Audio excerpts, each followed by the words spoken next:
I give the call to the member for Ryan. Thank you, Deputy Speaker. It may seem like a distant memory now, but only 4 years ago, the Royal Commission into the banking sector was dominating the headlines. Almost every day of the hearings, we heard about new ways that financial institutions, including the Big Four banks, were ripping off their customers. This bill seeks to implement one of the recommendations of the Royal Commission for the current banking accountability regime to be extended to all large financial service providers. Now, I would have thought that the key part of this was accountability, but Labor's mates in the banking lobby have made sure that this bill is about accountability in name only. Astonishingly, the bill does not provide for fines for wealthy bankers who breach their accountability obligations. Instead, the only consequences are that some of their bonuses get revoked. Oh dear, poor them, their poor bonuses. The government had initially listened to Greens' concerns about the lack of accountability and agreed to maximum fines of $1 million for bankers who breach these obligations, but they backflipped on that after pressure from the banking lobby. Sadly, this is way too familiar a tale with this government. Who is the banking lobby, you may ask? Well, the CEO of the Australian Banking Association is none other than former Labor Premier of Queensland, Anna Bligh.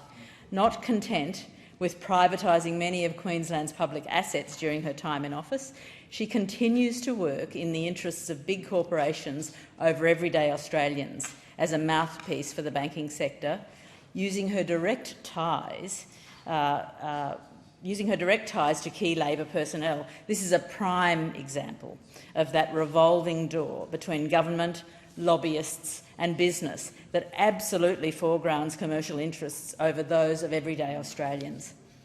The connection between the banking lobby and the Labor Party, along with the thousands of dollars in donations provided to the Labor Party by the banking sector for the election, seems to be proving very effective, given that this backflip on fines happened after just 24 hours. Quid pro quo indeed.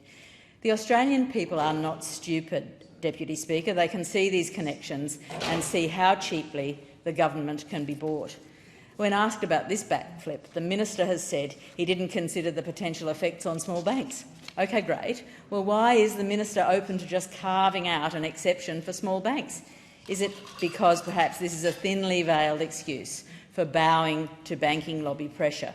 This is all happening in the context of a cost of living crisis with rising interest rates and huge profits in the banking sector, which is a major cause of inflation. The big banks benefited massively from the low cash rate during the pandemic by accessing $144 billion in wholesale funding from the Reserve Bank. They are now seeing record profits off the back of this. Meanwhile, my office, and I'm sure electorate offices around the country, are getting calls and emails daily from mortgagees directly affected by rising interest rates and renters who are indirectly feeling the pinch via rising rents as well, many being priced right out of the rental market and at grave risk of homelessness. Here we have direct transfer of wealth from struggling everyday Australians to the big banks. This is an abomination. And it's clear that this isn't going to change under a government so clearly under the influence of the banking lobby. Thank you. Thank you.